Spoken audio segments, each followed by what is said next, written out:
Today's podcast is brought to you by Progresso Talent Partners, who for more than 25 years have successfully delivered interim and permanent leadership talent to transform businesses. To hire the talent you need to enable your business to thrive, visit www.progressotalent.com today.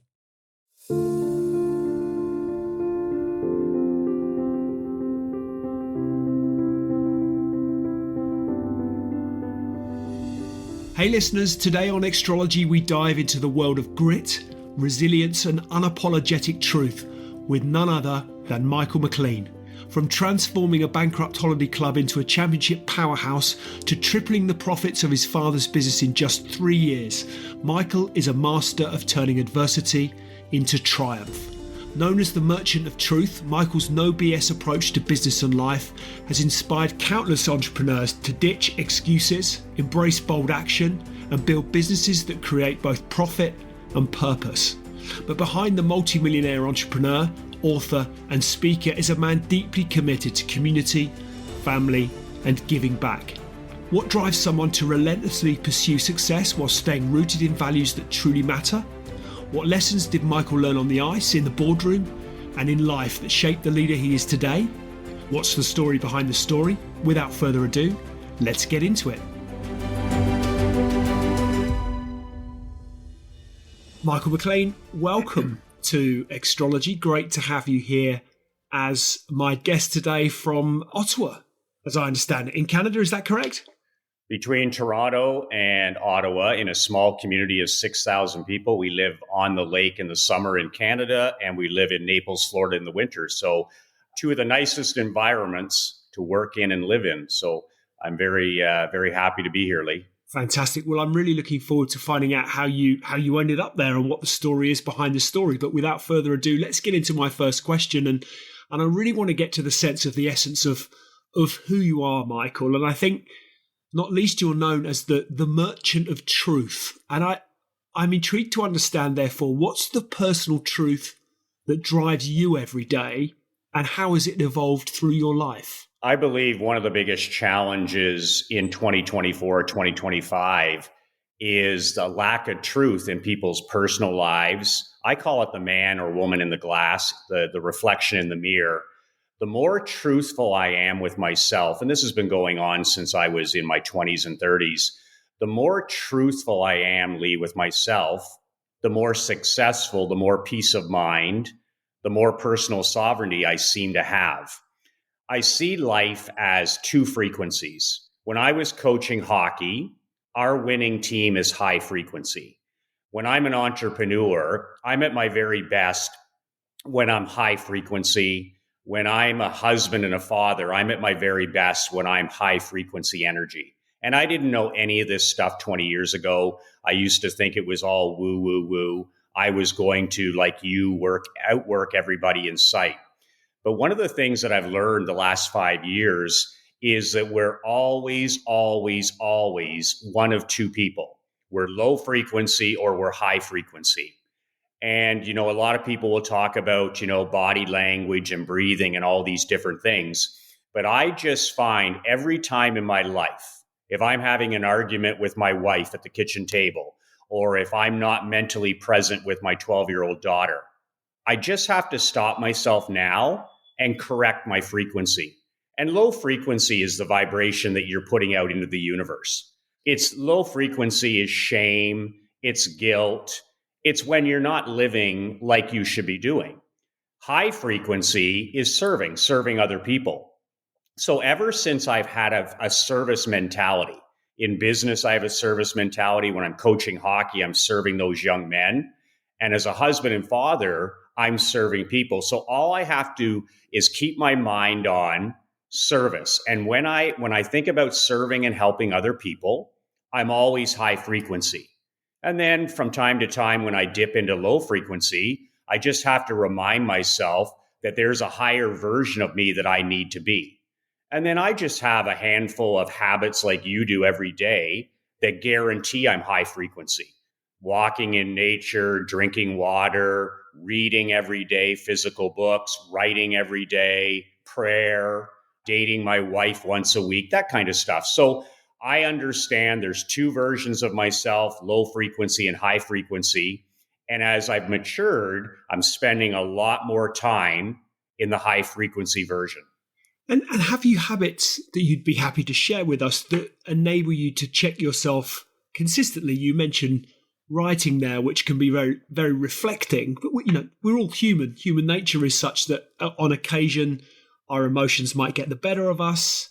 We can go through a whole series of behaviors, if you like, as a consequence of those emotions. Can you keep that in check, or how do you keep that in check? Well, what I teach my guys to do and some of my gals to do is get up and play offense, which is a sports analogy. 99% of men and women open their eyes, Lee, every morning, and they play defense. They play not to lose. And again, I didn't know this until the last 10 years. A person gets up in the morning and they brush their teeth and they check their phone. That's called playing defense. That's called playing not to lose. And a person who wakes up in the morning and checks their phone loses control of their day in 10 minutes. And I'm being generous with the 10 minutes. There's never been a cell phone in our bedroom. There's never been an iPad in our bedroom. There's never been a laptop in our bedroom. But what I've learned and I teach, as an entrepreneur, you've got to own the first hour of the day, minimum. So when I was younger and I was running what I call the Frankenstein business, run, react, I had a mentor pull me aside and he said to me, Michael, you keep saying that you want to be a millionaire, you want to be a millionaire producer. And I said, absolutely. I want to build $1 million company and serve people. He said, well, you talk a good game, but you don't play a good game. And he called it, Lee, behavior of the poor. He saw me on my cell phone. He knew how I operated. And he said, this is all behavior of the poor. He says, you get up in the morning and you play defense and you play not to lose and you react to everything. So whatever's in your phone, in your email is somebody else's agenda. Whatever somebody's texting to you is somebody else's agenda. Anti-social media is somebody else's agenda.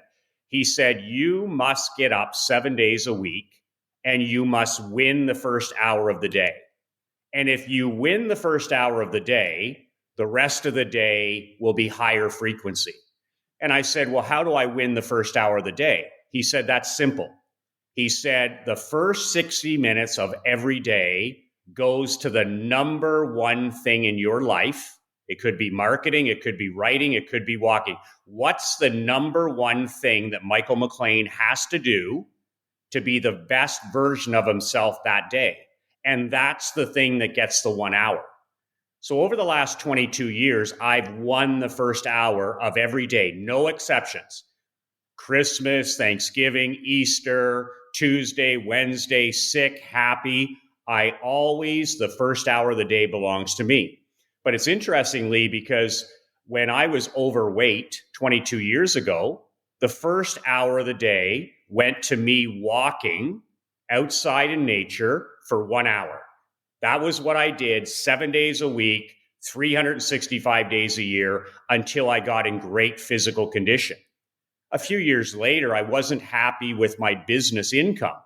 So then the first hour of the day went to what I called Operation Money Suck, which was me marketing and sales. I would sit down and do something that brought me money.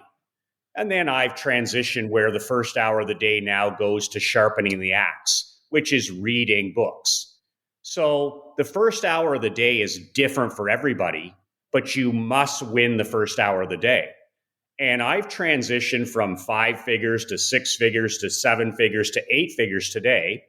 And the biggest common denominator is I went from winning the first hour, then I started winning 2 hours, then 3 hours, and now I win the morning to 11 a.m.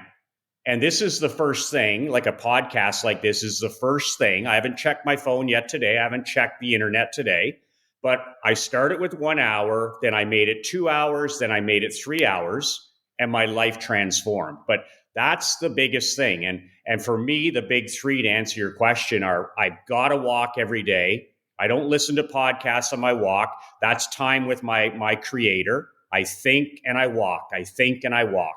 Reading, I'm a voracious reader. I read print books, print newsletters. I call it brain fitness.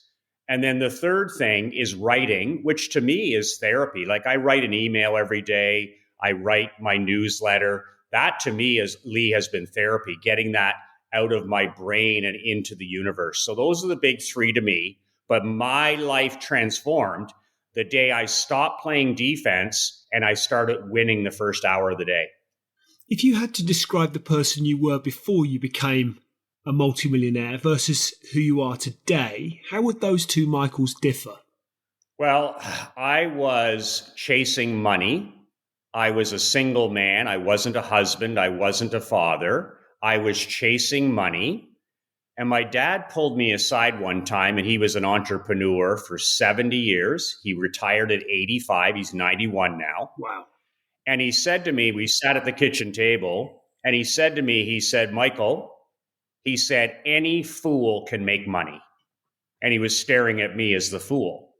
He said, any fool can make money if you're willing to trade your life, your mental health, your marriage, and your children. Anybody can get rich if you trade your life for it. In other words, work all the time. He said the secret, and he goes, the people he's most impressed with, and my dad's rarely impressed, he said, I'm impressed with men and women and entrepreneurs who are time rich. He says, I'm not impressed by your bank account. I'm not impressed by the car you just bought. I'm not impressed by your new house. I'm impressed by the man or woman who is time rich, who can live life and do business on their own terms. That was like a bucket of ice water in my face, because basically he called me out and said, he said, son, would you like to be married someday? And I was in my 20s. I said, absolutely. Would you like to be a father someday? I go, absolutely. He goes, you'll be a lousy husband and you'll be a lousy father, but you'll be rich. And from that day forward, anything that I was involved with, I started using the discipline of vitamin N. And vitamin N is the word no. No is my favorite word in the English language. No is my favorite complete sentence. But everything over the last 22 years, whether it's business or personal life, I always stop and say to myself, is this something that's going to help me achieve my life mission or my business mission? And if it's not a hell yeah, Lee, it's an automatic no. And the people that I work with, they're so busy. They're running Frankenstein businesses. They're a slave to their company. And what they want to take on more things when they need to start saying no to everything. Warren Buffett 101 with his investing company, it's not just that Buffett is a solid investor. It's how he's built his business. Warren Buffett talks about reading for 3 to 5 hours a day in his office. Well, how the hell does Warren Buffett read 3 to 5 hours a day? He reads 3 to 5 hours a day because he says no to everything. Would you like to be on this podcast? No. Would you like to? No. Would you like to? No. And he says yes to the critical few. But when I started using the discipline of vitamin N, especially people like yourself where opportunity is coming everywhere. I have people that want me to buy sports teams every day. I have people that want me to buy real estate properties. I have people that want me to sit on the board of directors. And I always remember what my dad said. Every yes is no to something that matters. Every yes is no to something that matters. So now when somebody says, Michael, would you like to go golfing? Would you like to join me for lunch? Would you like to invest in this? I stop myself and say, what am I willing to trade for this? If I say yes to this, this means that I can no longer drive my daughter to school. If I say yes to this, this means I can no longer schedule my date night with my wife. And when I started to think with vitamin N, my decisions became so much clearer. And it's interesting because with New Year's, with resolutions and goal setting, I've always been anti-goal setting, anti-resolutions. When I start a new year, the first thing I do, Lee, is I decide what I'm no longer willing to do. I decide what I'm not willing to tolerate anymore. It could be people, it could be habits, it could be something in my life. And I get rid of all the time vampires, all the energy vampires. But I literally now walk around saying no to everything that doesn't matter. And then people are shocked when they hear that I work 3, 4, 5 hours a day and I'm a present husband and I'm a present father. I just tell them I use vitamin N and they don't. As you reflect back, what was perhaps the most humbling moment of your career? And how perhaps did it shape your philosophy on resilience and success? When I graduated from university, I was on my way to coaching professional hockey, the NHL, the highest level. I went to university for something to do.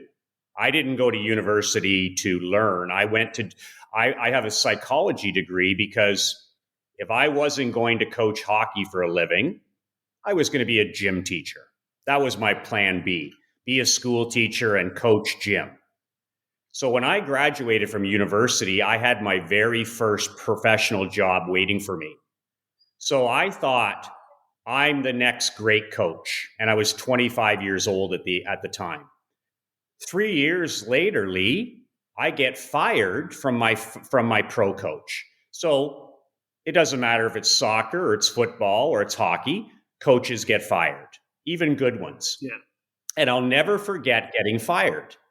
And I went home and I saw my parents and we were sitting at the kitchen table and I was home to lick my wounds and to get back in the coaching game. I never thought for a second that I wouldn't get right back at it. And once again, my mom and dad sat me down and they said, okay, before you take your next job, can we ask you a question? Because they always ran a family business. How many cities have you lived in the last 4 years coaching hockey? I said 4. They said, how many team owners have you worked for in the last 4 years coaching hockey? I said 4. My dad said to me, okay, you want to be married, you want to have children. So in other words, if you continue down this path of coaching hockey, it's the worst lifestyle business in the world. Your kids will live in 15 different homes. Your wife will pack up the house 15 different times, and your children will go to 10 different schools because you'll be hired, you'll be fired. You'll be hired, you'll be fired. He said, you might as well put a U-Haul trailer behind your truck because it's going to be the life of a gypsy. And that was the first time I stopped. And he said, you know what's better than that? Entrepreneurship. And I knew my dad ran companies his whole life, but I was never really interested in the insurance business. That was too boring for me. I was a hockey coach. He was an insurance agency owner. So he said, well, let me just throw something at you.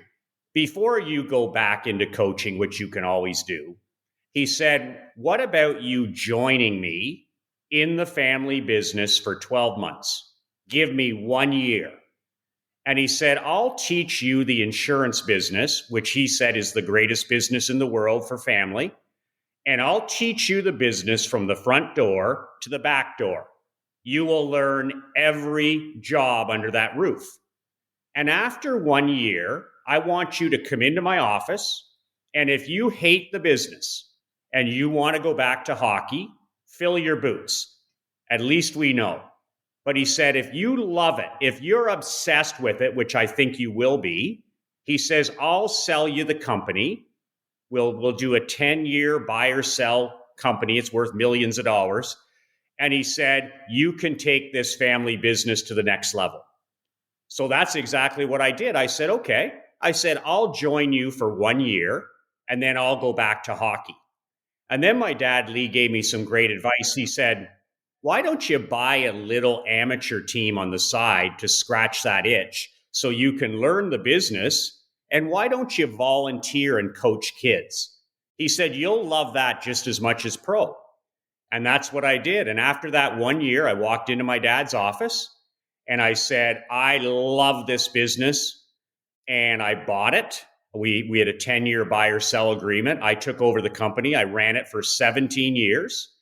I coached a hockey team on the side with kids, teenagers, which I loved.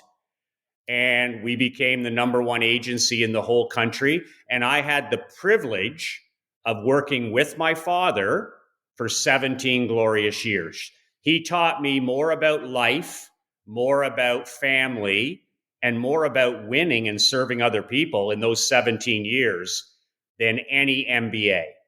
So that's what happened. I thought firing was the end of my life, and it's actually saved me. Why? I'm intrigued as to why you said yes to your father. What was it about that opportunity that excited you, inspired you, ignited your interest? I wanted to prove him wrong.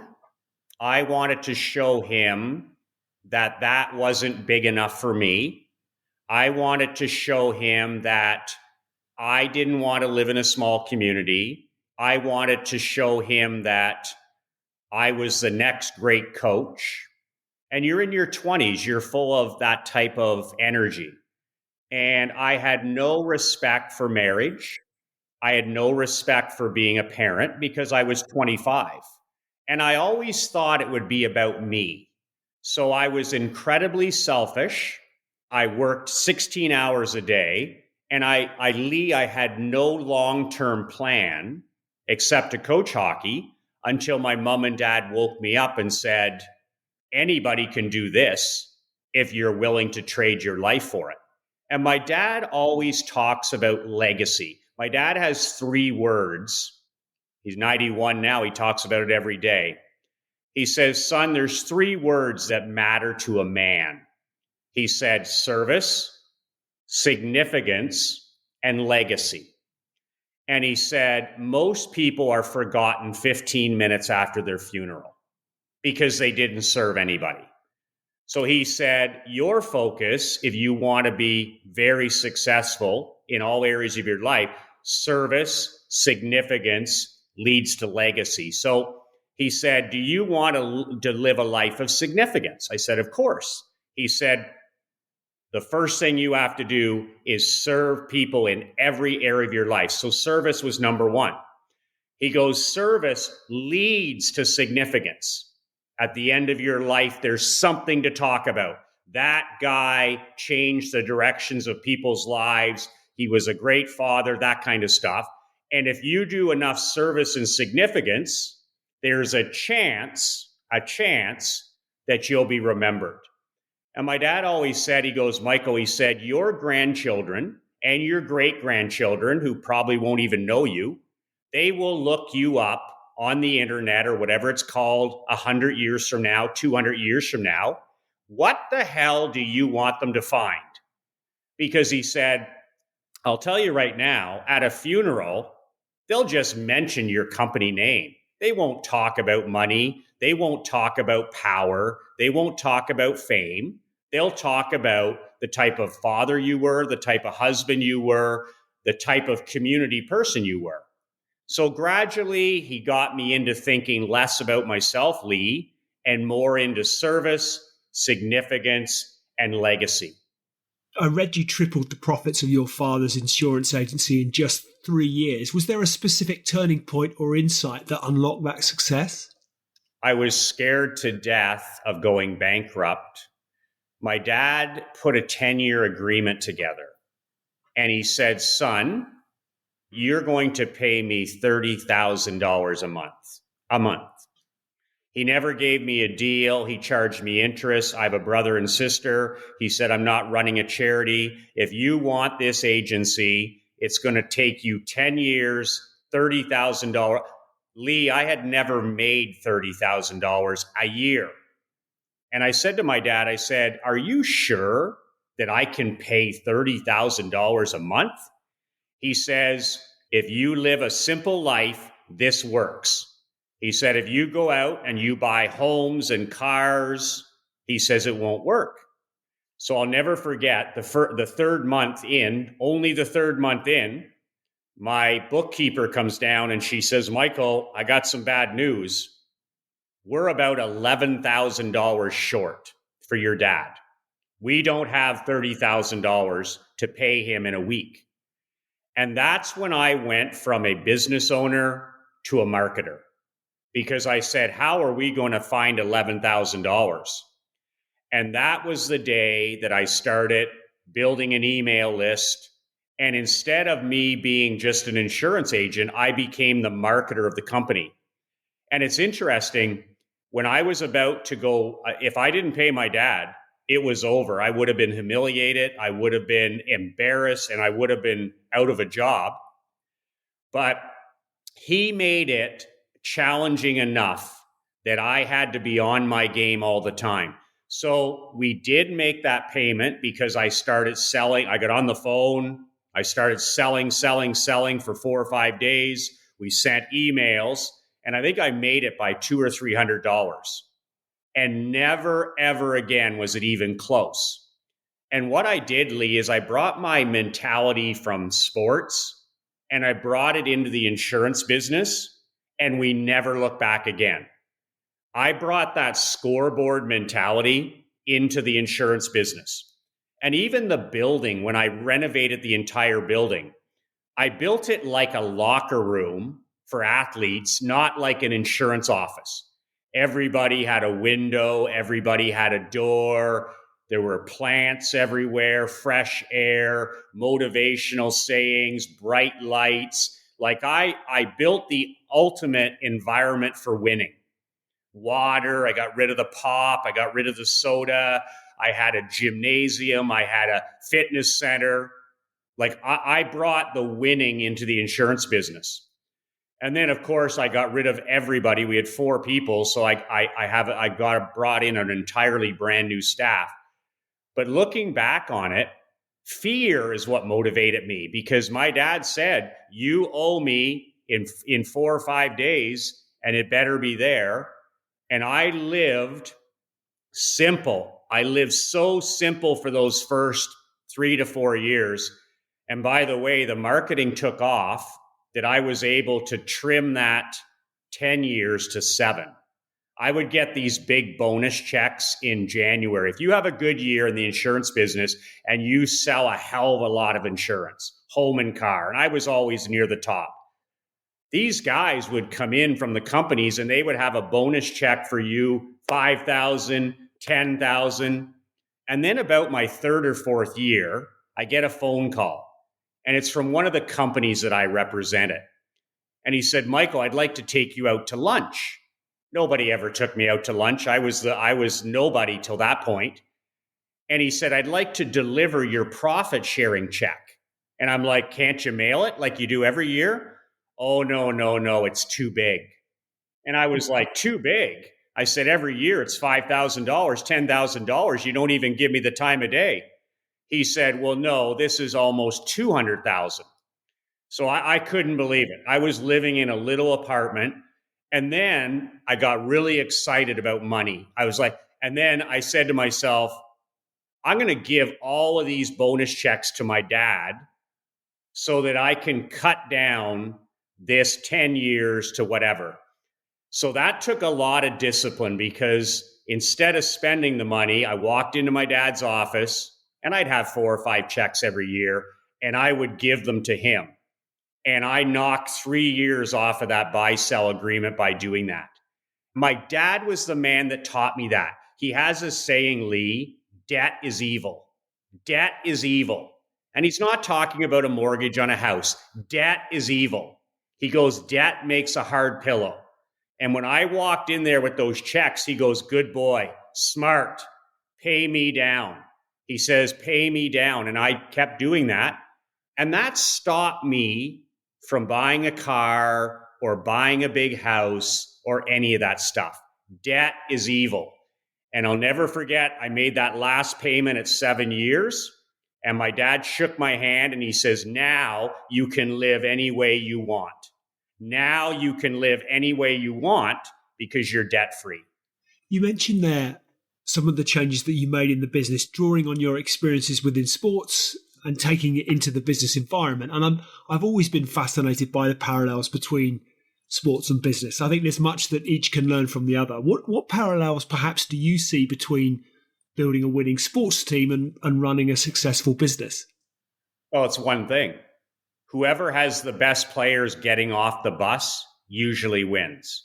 So that's a quote from Michigan legendary hockey coach Red Berenson.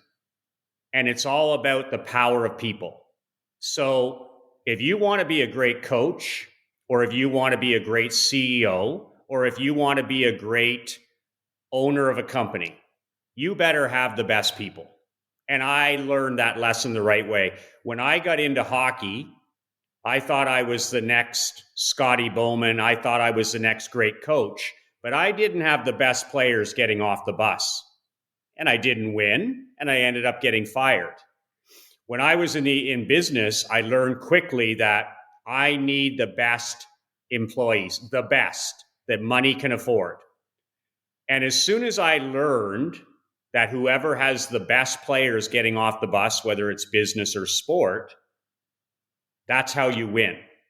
So I was overrating myself as a coach.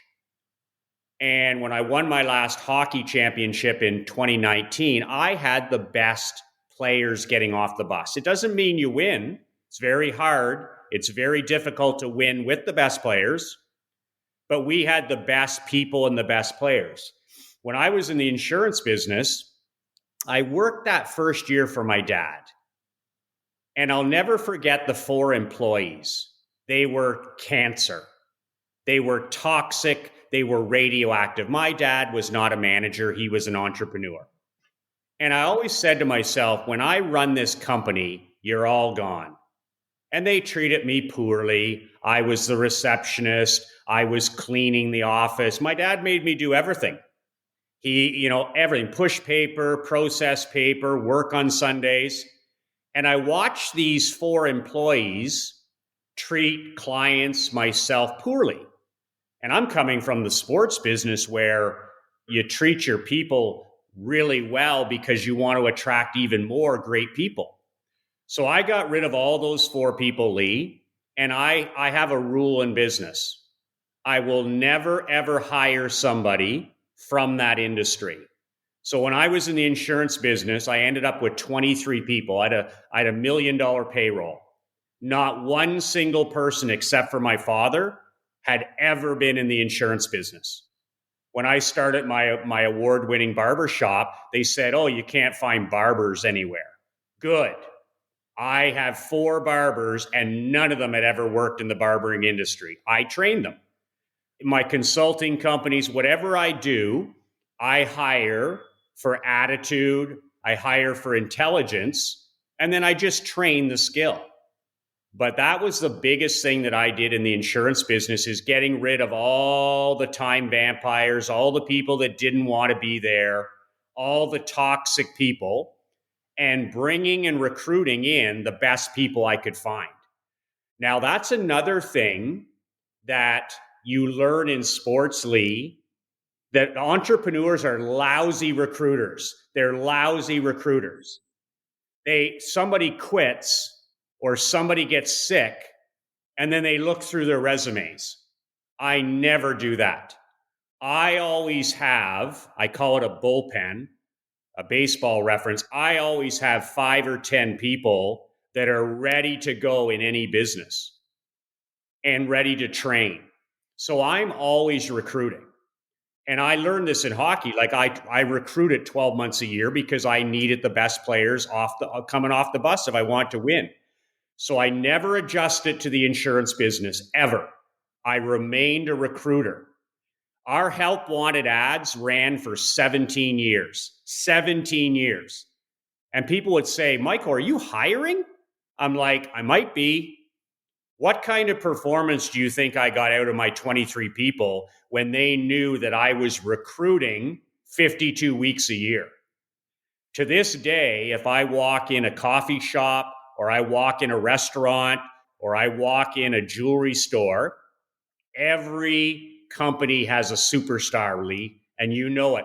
I don't care what the company is, what the business is, There's always a superstar one in every business. And I watch them day after day. And then I always give them my business card. And my business card just has my cell phone number on it. And I always say to the superstar, this could be a person cleaning the car, this could be somebody cleaning a pool, a house. And I always say to the superstar, if you're ever looking for a change in career, give me a call. I've never once in the last 11 years not had that person reach out to me. Sometimes it's a day later, someday it's 6 months later. I've had people call me 5 years later and say, Michael, do you remember me? And I'm like, of course I remember you. You're a fantastic job. Are you still recruiting and hiring? And I'm like, absolutely. So I don't do the help wanted anymore. I just walk around and recruit great people. And my people have come from coffee houses, bars, restaurants, farms, farmers, you name it. And that's been the secret to my success. People ask me all the time, Michael, how did you do it? And I'm like, I hire the best people, people that are a lot better than me at certain things. And that's my secret to winning. I surround myself with people that are exceptionally strong, and I have the best players getting off the bus, Lee. I've read you described as ruthless yet wildly generous. How do you balance being tough in business with the compassion required for meaningful community impact? Well, I think clear is kind. Brene Brown, that's my favorite Brene Brown quote, is clear is kind, unclear is unkind. So nobody wants to address that second part. So when you think about the people in your life that you respect the most, they're the people that tell you the truth. And the worst thing I believe you can do to a son or daughter, or to your spouse, or to an employee, or to a person at the Rotary Club that's sitting beside you is patronize them. My dad and my mom and myself as an example, I have the inability to patronize people because I think it's the ugliest thing I can do. So if you play hockey for me, every day of your life, Lee, that you walk through that door, you know exactly where you stand. And I attract that type of person. If you want to be patronized and lied to, they play somewhere else. My employees every day of the year knew exactly where they stood with me, and they thrived in that environment. My wife and I, we've been together for 20 years, and we have one rule. My wife and I have one rule: no lies, no secrets. There's no exceptions to that. That's non-negotiable. And my life is so uncluttered because of that. And every time I go home for dinner, and this is in front of our 12-year-old daughter, I talk about my wins, I talk about my losses, I talk about being on a podcast with somebody like you, and it's just all out there. No lies, no secrets. And my wife is a hardwired, truthful person. She's that 5%er that cannot not tell the truth. There's 5% psychopaths who cannot tell the truth. And then there's 5% who they can't lie. My wife's that person. So if I told white lies to her or whatever, first of all, it's low frequency, right? It's low frequency. When I first got together with my wife, I would say something or not say something, not tell her something I should have. And then I would notice the low frequency energy. I felt guilty. I felt shameful. I was out drinking with the guys at the golf club instead of being home with her, low frequency. So I'm just a truth teller because I don't have any time either. My dad always said, just tell the truth because we don't have any time. That's the Buddha saying, right? The biggest mistake we can make as men and women is to think you have time. You don't have any time. My dad and mom are 91 and they're like, what happened? We don't have time. And the other thing that my dad always talked about, he said, son, when it comes to marriage or your children or employees, when you tell the truth, the truth, it's now a problem of the past. When you don't tell a person the truth, it's going to be a problem in the future. And I don't have time for that. So I honor my wife, I honor my daughter, I honor a person like you, I honor my employees, because clear is kind, unclear is unkind. And I will say, I can't be high frequency if I don't tell the cold, hard truth. And the people that I brought into my life thrive with the truth. Who doesn't? Who wants to be lied to? Who wants to be patronized? Nobody. I used to bring young men into my office maybe once in a season. And the only reason they had to come in the office once in a season is clear as kind. Well, I'd like to play more, coach. I'm not playing enough. I'd like to play more. And I have the board behind me with all the players. I'm like, who on that board are you better than? Who on that board are you better than? Who on that board do you work harder than? Who on that board are you more mentally tough? You're not more mentally tough than him. You're not better than him. He outworks you, and we get to the bottom of the board. That's the end of the meeting. So it goes both ways. You can't bullshit me either. But clear is kind is a championship culture, and it saves so much time too. It's so funny because I graded every practice and I graded every game. And these kids are millenniums and younger, 16 to 21. This is only going back 3 or 4 years. Every time my guys would arrive at the rink, Lee, and I did this in the insurance business, I had these monster dry erase boards, very old school. And I would watch the practice by video. I'd watch the game before, and all 23 players' names are on the board every day. And every day they get a grade A, B, C, D, or F with a comment. And I would take 2 hours out of my day to watch the practice game film, to watch the whatever it was. And I would grade every single player A to F, and then a comment. And it was funny, the kids would walk in the locker room and they would sprint to the back because everybody wants to know their grade. You want to talk about 24-hour accountability. See, other entrepreneurs, they have like 6-month accountability or 12-month accountability. I held my guys accountable in business and in sport by the hour. And I would say to my athletes, you got a C on that board, you put up 2 more C's and you'll be on another team. And that's clear as kind. The kid would come to me and say, you know what, coach? The last couple practices, I haven't been mentally here. And then they pick up their game and away they go. But it was funny watching these young men come in and see the grade board. And when I started doing that a few years ago, our performance in practice was maybe an 8 out of 10. It became a 9.5. And we won a championship shortly after I instituted that. I did the same thing in the insurance business and the barbershop business. All the sales were on the whiteboard every day. So if you were third, you knew you were third. If you were 19th, you knew you were 19th. And then once a month, I'd hand out the cash bonuses. I wouldn't put it in their account. I'd hand Bill his bonus, Sally her bonus, and everybody knew how much they were. That's a winning culture. And if you don't like that type of culture, that's perfectly okay. But winners thrive in those cultures. And in 17 years, not one single person on my team ever finished last 2 months in a row. Because people will say, Lee, oh, I'm not motivated by that, Michael. I'm not motivated by public recognition. In 17 years, not one single person on my staff finished last in any category 2 months in a row. People have amazing pride. So, like my dad says, winners aren't losers and losers aren't winners. And I built a culture for winning.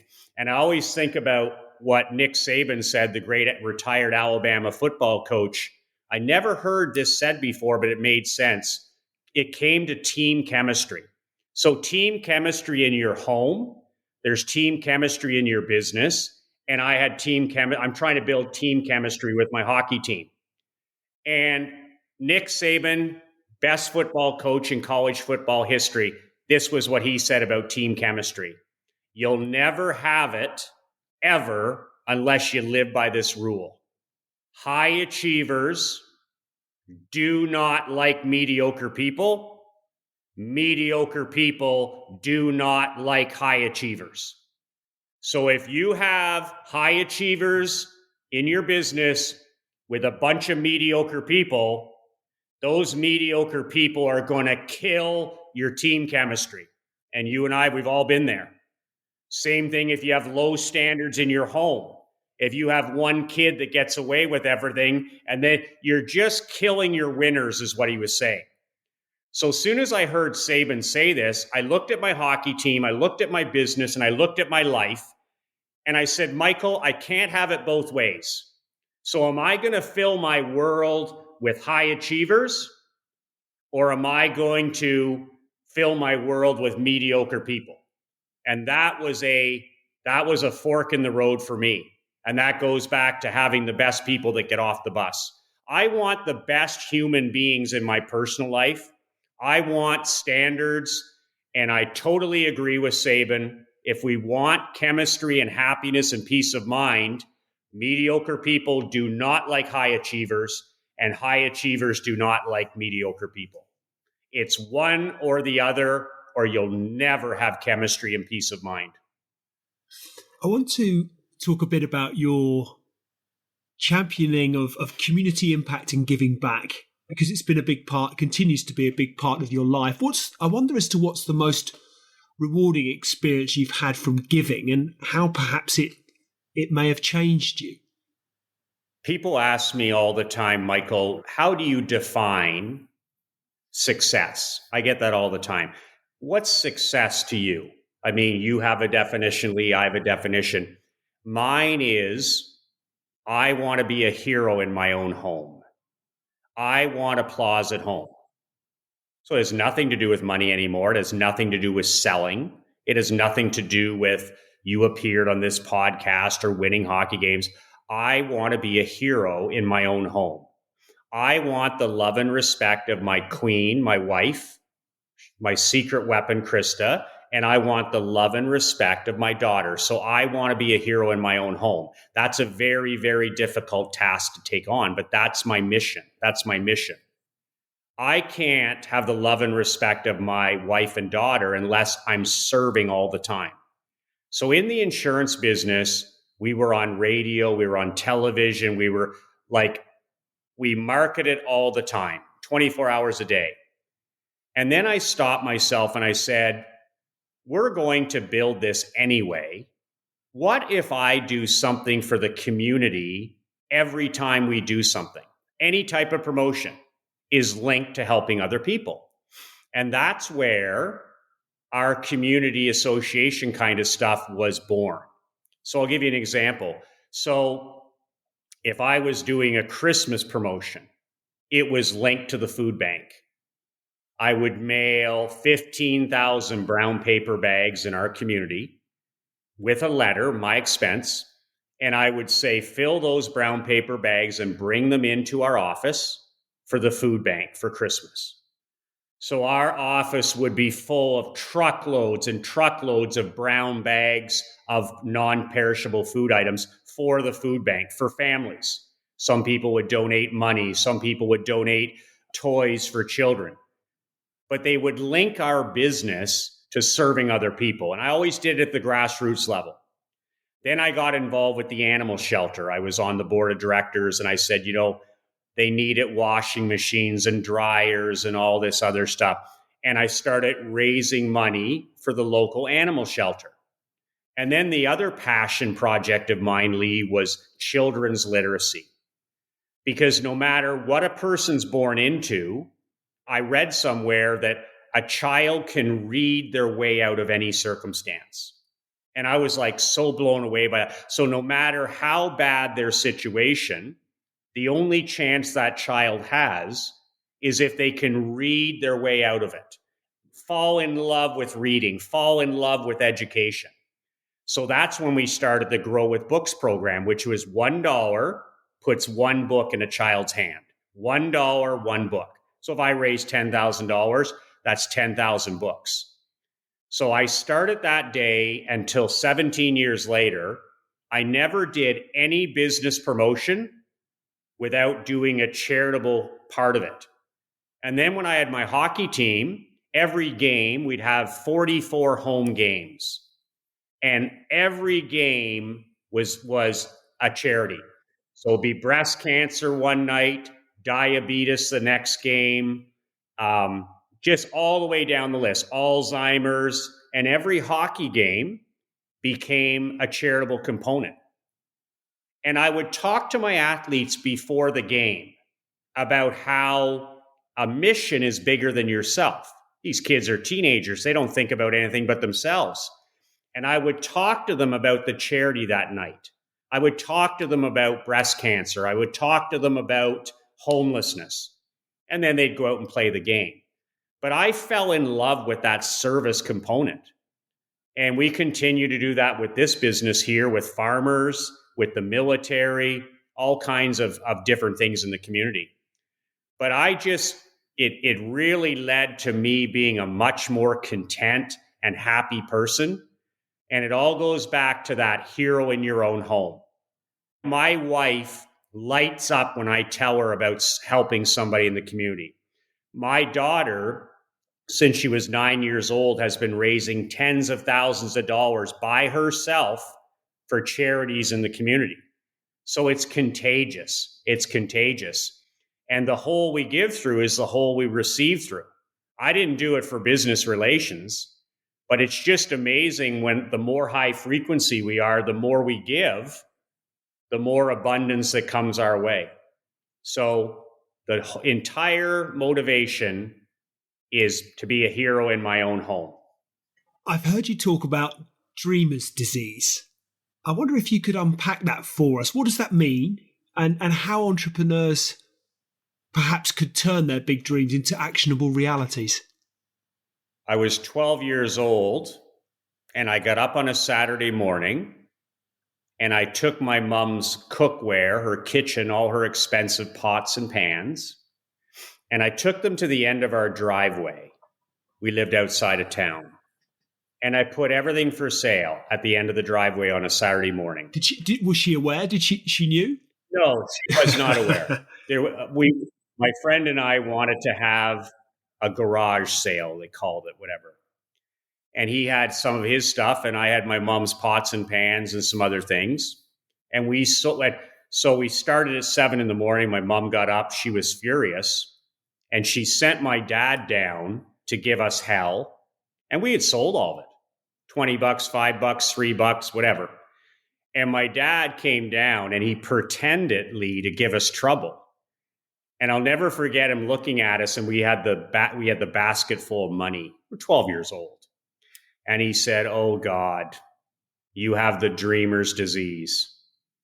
And he started to give us trouble. And I said, "Oh no, look at all the money." He says, "Oh my God, you're inflicted." Because my grandfather ran a general store, the dreamer's disease. My dad has the dreamer's disease. He said, "And there's no vaccination. There's no cure." So we went back in the house and my mom was like, "I hope you gave those kids trouble." And my dad was like, he was smiling. He's like, "Oh yeah, they learned their lesson." And about 100 businesses later, like at age 13, 14, 15, we were always selling something. Lemonade, tennis camps, soccer camps, hockey camps. And my brother and I just kept going to my dad and selling him. And he'd always say, I'd say, "Dad, I'm going to start up a video store, but this video store is going to be better than everybody else's video store because we're going to deliver the videos to people's houses." He goes, "Keep talking, sell me on this. You want $500? You've got to sell me on it." And my mom would just be like, "Stop encouraging those boys." And we would come up with these ideas, and he wouldn't say that's ridiculous. He'd say, "Sell me on it." And that's how we did it. Like, I'll never forget my dad taking me to the bank when I was 13 years old. I said, "Dad, I want to run a tennis camp this summer. And if I run a tennis camp, I'm going to make myself $1,000 this summer." He said, "Okay." I said, "Dad, can you lend me the $300 to buy a tennis, a machine, and some balls?" He said, "Nope, He says, you're going to go to the bank like everybody else. One of the greatest gifts my dad ever gave me. He's like, no, I'm not giving you any money. I'll take you to the bank. And my dad was a big deal at the time, right? So if he goes to the bank, they could have given me the money. But oh, no, he's not going to help. And he takes me to the bank. He goes, put on a suit and tie. He says, nobody respects anybody that's not dressed up asking for money. He said, the better you look, the more money you'll make. So here I go to the bank. I sit down. I'm 13 years old. He's not helping. And the guy turns me down flat. He says, Michael, you have no credit. You're a kid, whatever. I walk back to my dad's office. I'm devastated because I thought he was going to set it up so that the banker would give me the money. It's only $500. He's like, oh, that's too bad. He says, what are you going to do now? Quit? And I was kind of thinking of quitting. And he said, this is where you dig in as an entrepreneur and make it happen. And then he said to me, he said, you're going to have to make your own $500 to get this going. And then he talked to me about a few ways that I could do it. And I got that tennis camp going, and I made some money that summer, but I did it myself. And then my dad told me something that I'll never forget. He said, just remember with banks, Michael, when you need them, they don't need you. And when you're successful in 20 years, you won't need them. He says it's an adversarial relationship. You need the bank right now for $500. You're dead to them. He said in 20 years, they'll take you out for lunch. Never, ever forget that. I never forgot that. And that goes back to his concept of no debt. No debt. When I sold my insurance agency in 2017 for a record multiple, the first thing my dad said, is there any debt in your life? Is there any debt in your life? And I said, I have 2 properties, real estate income properties. They have a little bit of get rid of it. I said, well, it's only 3.5. Get rid of it. He said, get rid of all that debt now. He says, debt free from this point forward. He says, you'll sleep like a baby. So that was the dreamer's disease. And my dad encouraged it. He said that it's a gift. He called it a gift and a curse, right? It's like you doing a podcast. I already know why you do the podcast, because you can't not do it. And my dad always talks about a man on a mission. And he always says, a man without a mission is a man without balls. That's what he told my brother and I. A man without a mission is a man without mental balls. And he said, all these people you'll see walking around and they don't like life and they're walking around like zombies and drones. He says they don't have a mission. He said, your creator will give you missions throughout your life, multiple missions.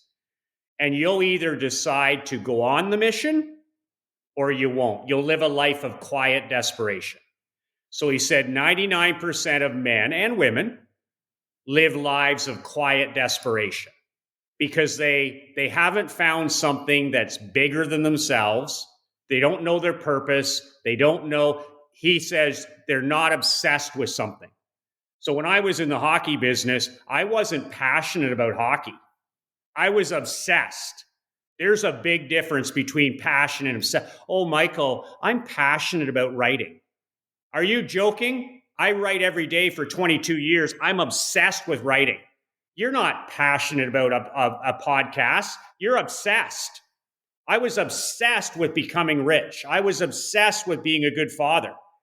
My dad always says, if you're passionate about something, give it up. You'll never be world class. If you're not obsessed with what you're doing, find something that you're obsessed with it.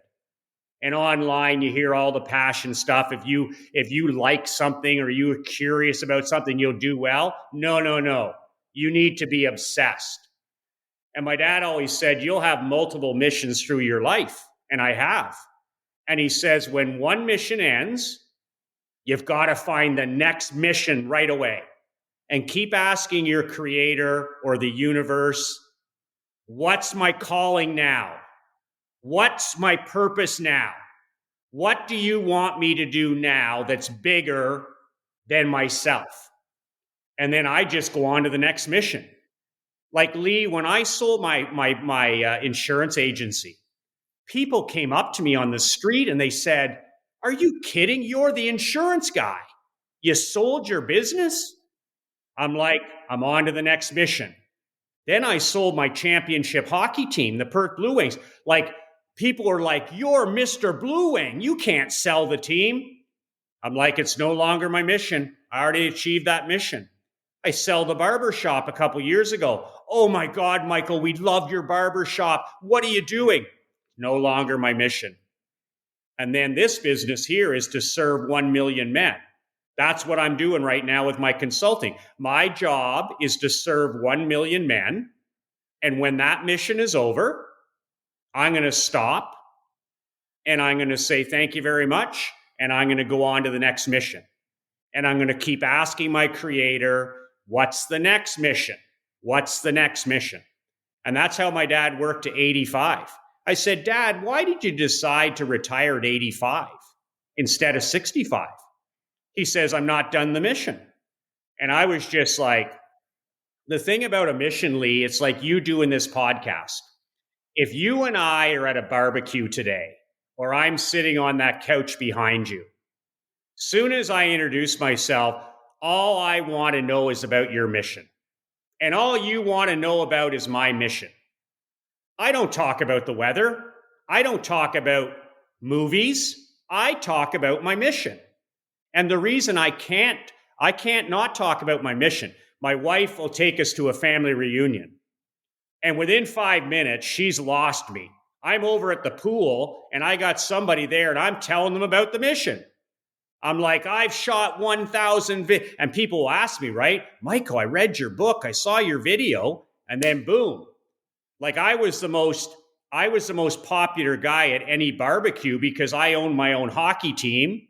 And people were like, "Tell me about that." And I was more than happy to do that. I'm like, I'm going to help these young men get an education. I'm going to teach them about life. I'm going to teach them to be useful adults. I'm going to get them scholarships and I'm going to win a championship. Everybody says a blue collar town can't win a championship. It's been 23 years. I'm going to bring our community a championship. That's the mission. And that's exactly what I did. And I'll never forget, we were at center ice. My parents are lifting the trophy, 23 years. My players lifting the trophy. My wife has tears in her eyes. And I'm standing over in the corner and I go, "That's probably the last game I'll ever coach." I'm already thinking about this mission that I'm on. My work here is done. I sold the team a few months later and I took one of my best players and we went on this mission. But that's the advice my dad said. If you're just passionate about something, forget about it. You'll never be world class. You think Elon Musk is passionate about space travel? No, he's obsessed. Absolutely obsessed. I'm obsessed with being a husband. I'm obsessed with staying married. I'm obsessed with being a great father. So I don't do a lot of things, but whatever I do, I'm balls to the wall. And my players and employees can feel it, right? They can feel it. And my guys will say, "Michael, I don't know my mission. What's my mission?" And I'll say to them, "What's something you cannot not do? What's something you cannot not talk about?" And they'll say something and I'll say, "Okay, does that give you chills? Does that make the hair on the back of your neck stand up? Does time stand still when you do that?"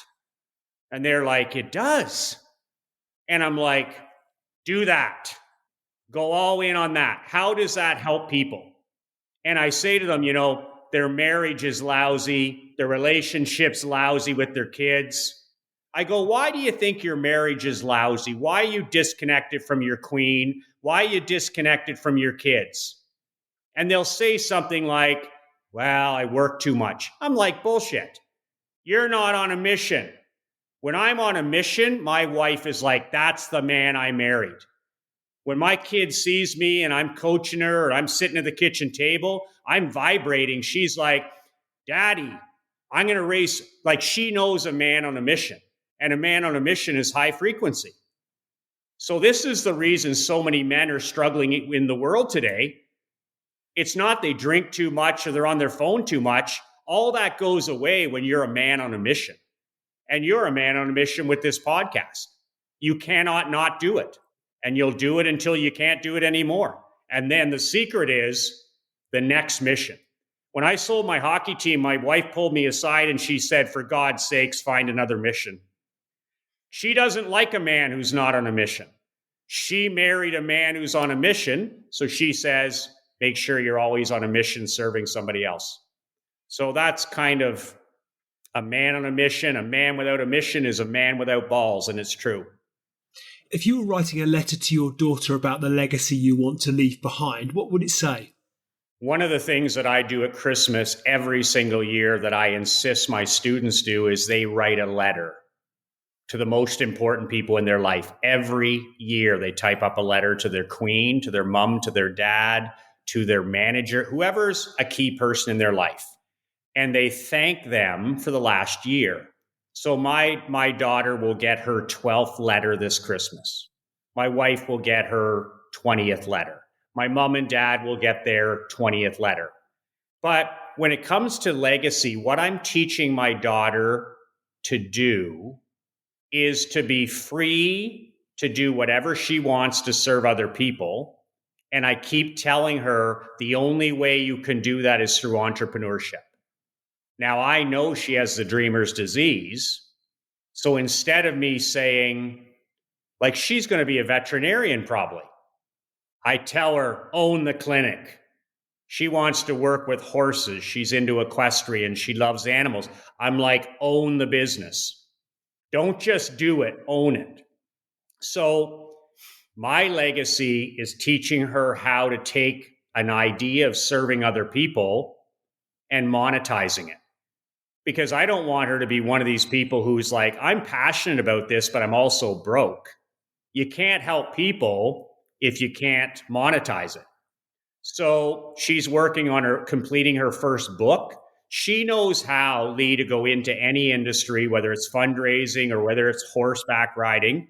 She knows how to go into those things already and establish herself as the expert. She knows how to build an audience already, email, YouTube. So that's kind of my legacy. And she's into serving other people, which I'm really proud of, because most children, it's all about yourself. But she's had lemonade stands that made $6,000 in a day. So her classroom, she's in grade 6.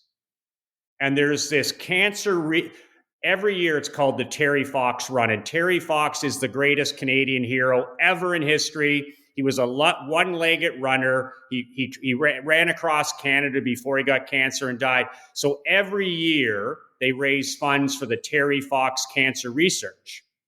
So her classroom here in Canada, they set a goal to raise $5,000, the whole school. So my daughter comes home and she says, Dad, the classroom wants, I said, how much is the classroom going to make? She said, $5,000. I said, do you think that you can double that for them? And she said, I can. She said, will you? I said, you have to do the work. She said, okay. I said, you need to shoot a couple of videos. You have to send videos to my email list. You have to have a premium offer. I said, you're going to have to get your mom to put something on Facebook. I don't do that. And she got to work and she wrote 5 emails, Lee, and she shot 2 videos, and she raised $11,000. And one of the premiums she offered to my list, she said, Daddy, what will you do if the person donates $1,000, $500, or $100? Because she knows tiers, right? I said, okay, if a person donates $1,000, which is a lot of money, I'll do an hour consultation on the phone. And I don't do consultations anymore. $500, 30 minutes. And this is what she put in her videos and emails. And she raised $11,000 for cancer research. And that's just, she knows how to build out a funnel. And it's all about serving other people. She goes to these things where they thank her and stuff like that.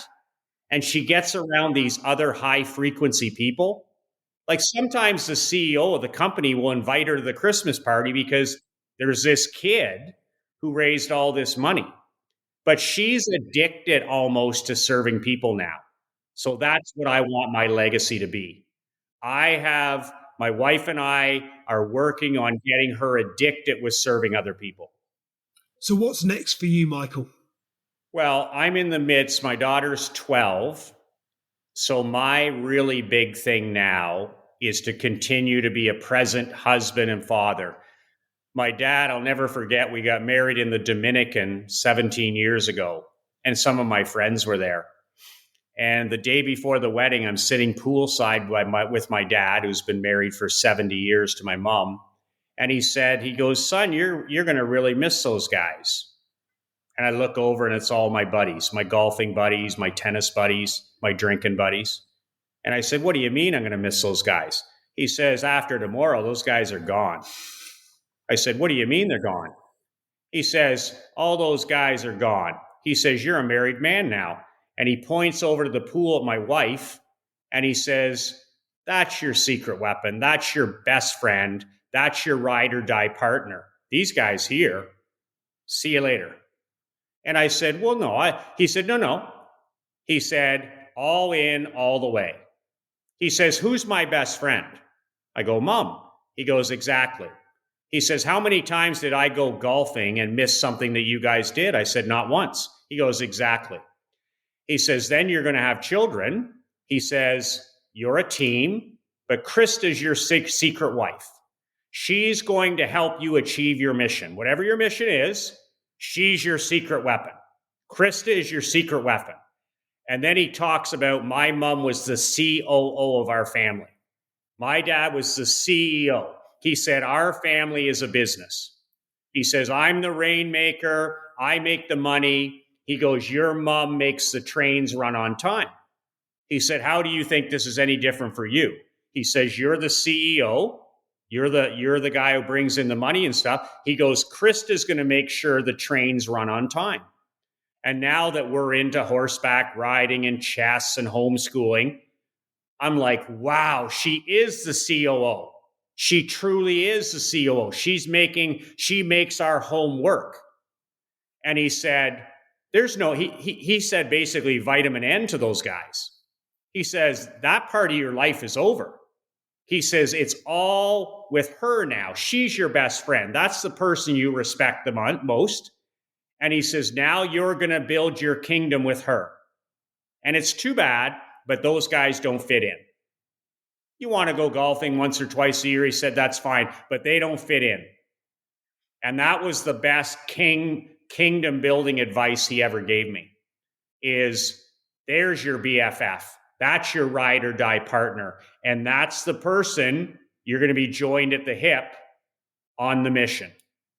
Hindsight is a wonderful thing. If you could go back to your 21-year-old self, what advice would you give you? Don't drink alcohol. I have not had a drink of alcohol in 3 years this Christmas.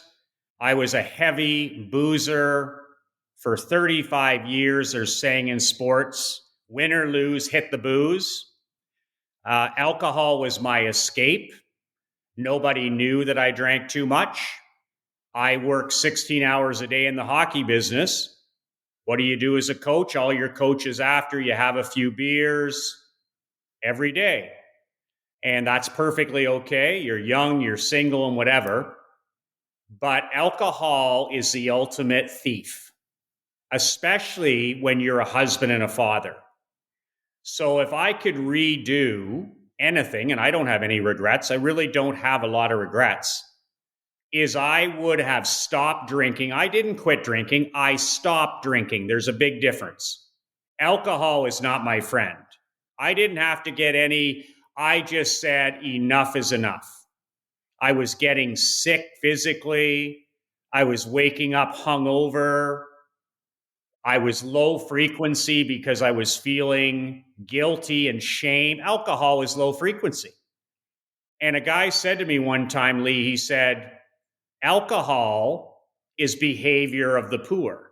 Alcohol is what normal people do. And he said, you do all this stuff to be a high performance person, but he said, you tear it down with this low performance behavior he said it's ordinary behavior.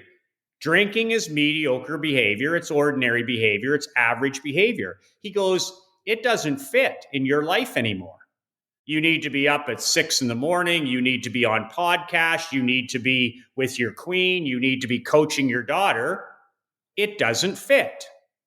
And I just decided right then and there. I said, okay, that's it. That's all. I stopped buying alcohol. I got rid of all the alcohol in my home. And no announcement, no big announcement. I said, I'm no longer going to tolerate low frequency behavior. And I'm not talking about 2 beer. I'm talking about 10. I'm talking about 20. I was a whiskey drinker, right? And in the day, it's like coach hockey, drink. Hard driving entrepreneur, drink. And my wife never said anything. She didn't say, it was my escape. I deserved it. I'd come home from work and I'd sit on the boat at the lake, or I'd sit on the end of the dock and I would relax. But I wasn't relaxing. I was escaping from my life. So my dad said, if you have to sit on the end of the dock while your wife and kid are in the house, there's something very broken in your world. So he said, why don't you fix what's broken instead of sitting on the end of the dock and escaping like some wimp? And right then I said, okay, there's some things I can do to strengthen my marriage. I can start coaching my daughter. And then all of a sudden, there was no more need for alcohol.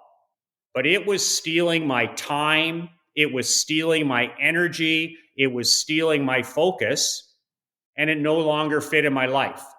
I wish I had broken up with alcohol when I was 25. I went to university and college and all that stuff, and every young person. I'm not talking about that. It no longer served me past 25. And I didn't have the balls to quit. That was my best friend, right? I'm an entrepreneur. I have the dreamer's disease. Alcohol's my friend. It took me 25 years to say so long to my friend. And I got to tell you, the last 3 years, it has been the most powerful decision in my life to break up with that boat anchor. I now drive to the party. I now sit with my family. I now talk about my mission. I don't have to worry about designated drivers or having, my daughter can't remember me having a drink. That's my proudest memory as a father. She goes, Daddy, you're not like anybody else. I go, how so? She says, you don't drink. I said, absolutely. So it's a modeling thing. It's an example thing. Some people can drink, some can't. But it was the final thing for me scaling my personal life and business. Now I'm bulletproof. I don't make mistakes that I used to make. I don't wake up tiredly. I'm high frequency. But that's the biggest thing is I wish I would have broken up with alcohol at age 25.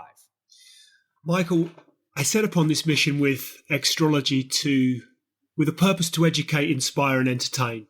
And you've done that and then some. Absolutely smashed that out of the park for us here today. So I really appreciate your insight. It's truly inspiring what you've had to share with us. Where can listeners go to find out more about you and what you do? Your listeners can download a free copy of my brand new book at brassballssecrets.com. It's a 22-page book. I wrote it about a few months ago.